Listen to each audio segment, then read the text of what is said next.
Récemment, j'ai été sollicitée sur la donation entre époux au décès, appelée aussi donation au dernier vivant, et sur les choix qui s'offrent aux conjoints au premier décès. Aujourd'hui, nous aborderons les choix qui s'offrent aux conjoints survivants afin de pouvoir se positionner au mieux en fonction de ses besoins. Pour ceux qui sont dans cette épreuve de succession, je sais que c'est un moment douloureux et le sujet évoqué est traité avec tout mon cœur et mon empathie pour chacun. Je m'adresse aussi à ceux qui veulent anticiper ce moment et qui s'y intéressent. Je vous partage mon analyse, ma méthodologie et des astuces. Bonjour, je suis dans la joie de vous retrouver, en principe chaque semaine, et pour les nouveaux arrivants, je m'appelle Armelle. Vous êtes sur la chaîne Minutum Actus Vitae ou la Minute Acte de Vie. Non, ce n'est pas une formule magique. Je vous informe sur les bonnes pratiques concernant les actes notariés. Une pensée aussi pour mes abonnés fidèles, que je remercie. Quels sont les choix lors de l'ouverture de la donation entre époux, donc au décès? Quel est le rôle de la donation entre époux et quelle est sa qualification juridique? On peut s'interroger sur l'étendue de la donation entre époux, donc sur ce quoi porte la donation entre époux. Concrètement, la donation s'applique aux époux et en qualité d'époux, vous êtes d'abord soumis à un régime matrimonial. Pour la majorité des époux, il n'y a pas de contrat de mariage et ces derniers sont soumis au régime de la communauté légale de biens réduite aux acquêts. Ceux mariés avant le 1er février 1966 peuvent être soumis au régime de la communauté de biens meubles et acquêts. Dans les deux cas, la moitié des biens communs revient à l'époux survivant de plein droit, du fait de son régime matrimonial. Et la succession portera donc sur la moitié appartenant à l'époux défunt et ses biens propres. Si vous souhaitez en savoir plus sur ce sujet, je vous invite à visionner ma playlist sur les effets du contrat de mariage au décès. C'est sur cette part de patrimoine que va porter la donation entre époux. Elle ne peut porter que sur les biens présents dans le patrimoine du donateur, donc du conjoint défunt, au jour de son décès. Pour les époux séparés de biens, ils peuvent être en indivision pour certains biens et donc la moitié des biens appartient personnellement à chacun des époux. Et donc la donation entre époux portera sur la moitié des biens appartenant au conjoint défunt et sur tous ses biens personnels. La donation entre époux ou donation au dernier vivant prend effet seulement au jour du décès de son conjoint, donc pour le temps où il ne sera plus là. L'objectif est d'accorder des droits supplémentaires aux droits légaux et d'augmenter la protection de son conjoint. Déjà, on peut se dire que ce type de donation entre époux reste toujours d'actualité malgré la volonté du législateur de protéger le conjoint par les droits légaux. Mais au fait, quels sont les droits légaux du conjoint survivant? Un petit rappel. Le conjoint est légalement bénéficiaire soit de la totalité en usufruit des biens composant la succession de son conjoint et soit du quart indivis en pleine propriété en l'absence d'enfants issus d'une précédente union. Et seulement du quart indivis en pleine propriété dans les autres cas. Dans le cas de l'option pour l'usufruit, il y a un démembrement de propriété successorale qui se crée. Et dans la seconde option, l'existence d'une indivision. Et ayez à l'esprit que nul n'est tenu de rester dans l'indivision. Et qu'à tout moment, le partage peut être provoqué, ce qui n'est pas le cas du démembrement. En effet, en démembrement, le bien est dissocié avec d'un côté l'usufruit qui donne droit aux fruits et revenus et de l'autre la nue propriété qui donne le droit d'en conserver la substance et à terme de vendre, et la réunion des deux est nécessaire pour vendre ou transmettre la pleine propriété ou la totalité en toute propriété. Et en cas de désaccord entre l'usufruitier et le nu propriétaire, il y a blocage. Après les droits légaux du conjoint survivant, regardons les possibilités offertes par la donation entre époux. La donation au dernier vivant est une forme spécifique de donation entre époux. Elle permet à un conjoint de transmettre la propriété de ses biens à l'autre conjoint, également appelé conjoint survivant, au moment de son décès. Cette forme de donation est régie par les articles 1094.1 à 1094.4, alinéa 4 du Code civil. La donation entre époux peut être large, avec 3 options possibles que nous allons voir, ou plus limitées, comme simplement en usufruit. Nous allons ici envisager celle qui englobe tous les choix possibles, donc la plus large. Elle peut être envisagée quel que soit le régime matrimonial des époux, y compris en cas de séparation de biens, et elle présente un intérêt même en l'absence d'enfants. Lors de l'ouverture d'une donation entre époux, le conjoint bénéficiaire dispose de plusieurs choix possibles. Voici les options les plus courantes. Accepter la donation en pleine propriété à concurrence de la quotité disponible dont le défunt peut disposer en faveur de toute personne et qui varie selon le nombre d'enfants. Pour rappel, elle est de moitié s'il y a un enfant, un tiers si 2 enfants et un quart si 3 enfants ou plus. Le conjoint peut choisir d'accepter la donation en pleine propriété des biens composant la succession, ce qui signifie qu'il devient propriétaire exclusif des biens donnés, mais dans la limite de la quotité disponible des biens dépendant de la succession. Il peut en disposer librement, les vendre, les donner ou les léguer à son tour. Suivant la composition de la masse de cette succession, cette quotité disponible peut représenter en valeur un bien dans son intégralité ou simplement une quotité en indivisible. Le conjoint peut également accepter la donation en usufruit. Dans ce cas, il devient usufruitier des biens donnés, ce qui lui confère le droit d'en jouir et d'en percevoir les revenus pendant toute sa vie. À son décès, la nue propriété des biens reviendra aux héritiers désignés par le donateur. Et de son vivant, il ne pourra vendre les biens qu'avec l'accord du ou des nus propriétaires, en général les enfants. Il est à noter que l'usufruit est valorisé suivant un barème fiscal prévu par l'article 767 du Code général des impôts et que plus l'on avance en âge, plus cette valeur de l'usufruit diminue. Accepter pour le quart en pleine propriété les 3 quarts en usufruit à concurrence de la quotité disponible spéciale entre époux et correspondant au maximum qui peut être transmis via une donation entre époux à son conjoint.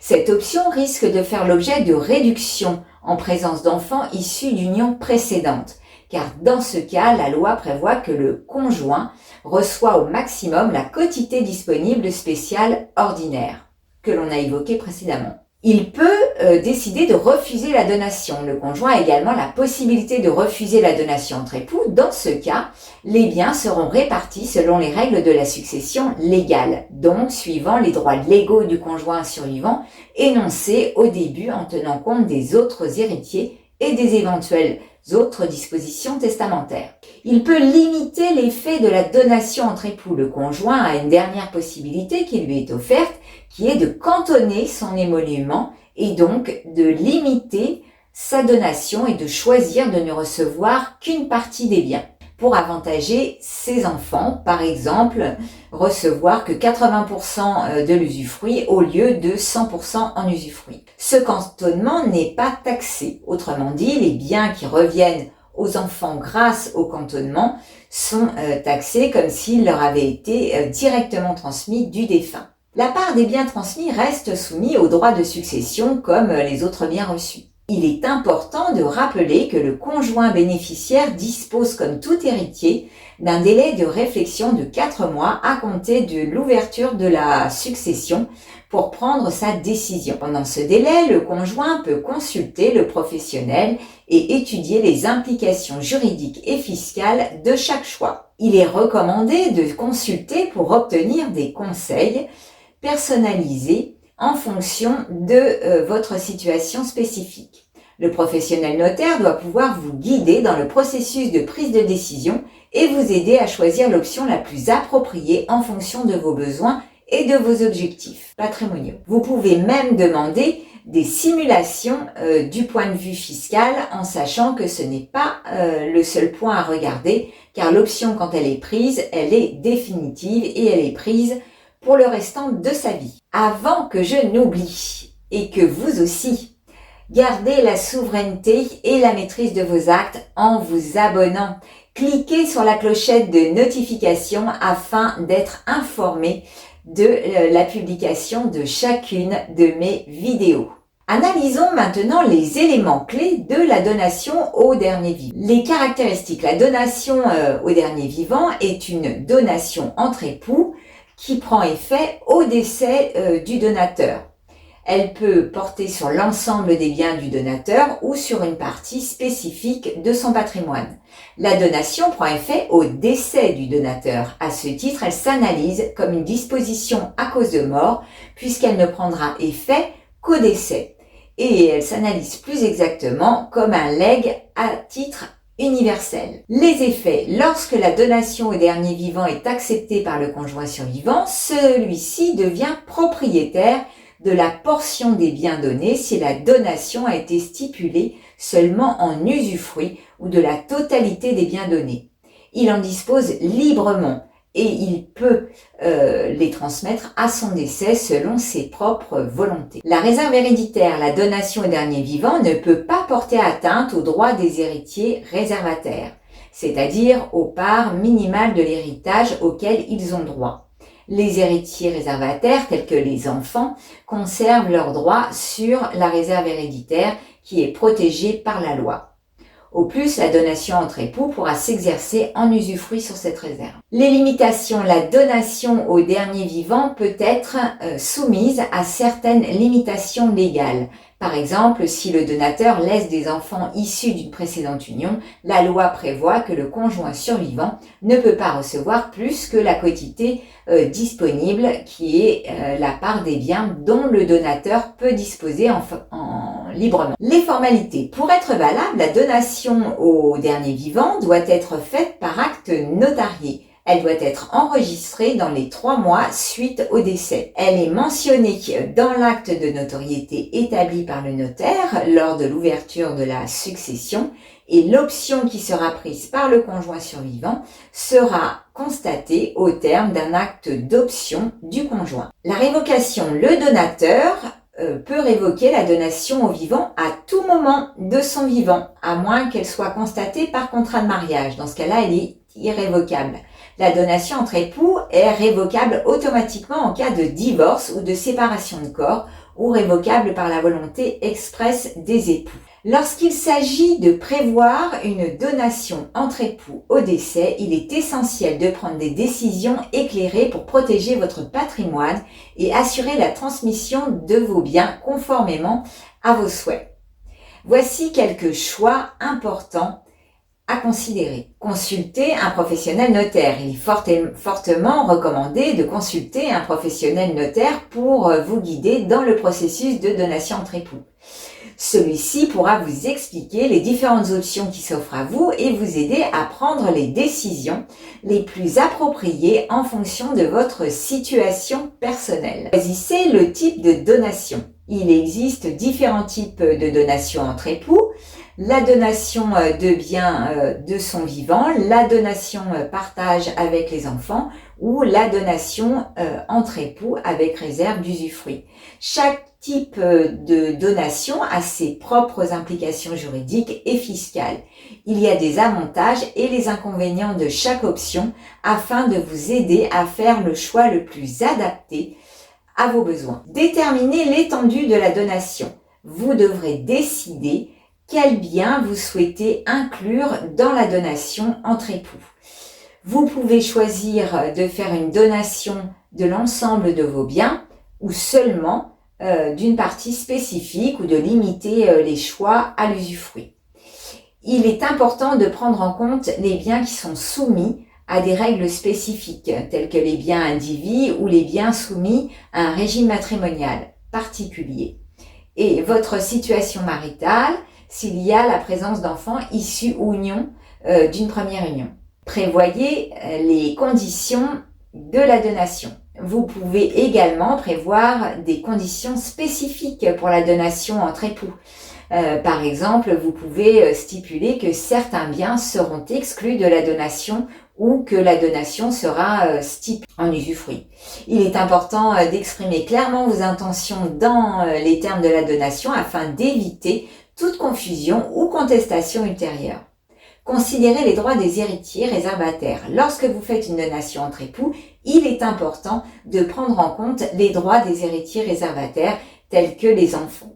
En France, les héritiers réservataires ont droit à une part minimale de l'héritage appelée réserve héréditaire. Il est important de consulter le professionnel notaire pour vous assurer que la donation respecte les droits des héritiers réservataires et éviter toute contestation ultérieure. Anticiper les conséquences fiscales. Les donations entre époux peuvent avoir des conséquences fiscales, notamment en ce qui concerne les droits de mutation par décès.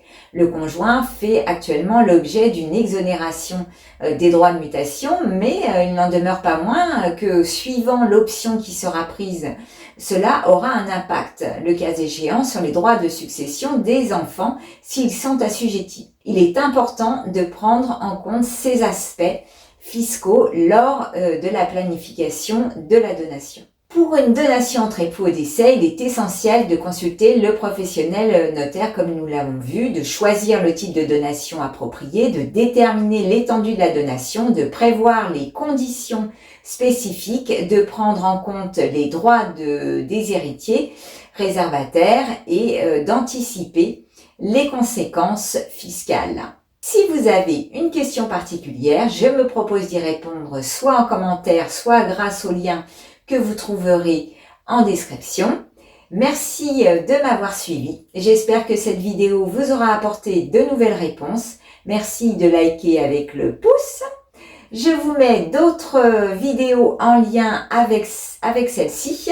Si vous souhaitez continuer à faire vivre cette chaîne, partagez autour de vous. Mettez vos remarques ou vos suggestions pour toujours plus de contenu juridique informatif pour les actes de vie.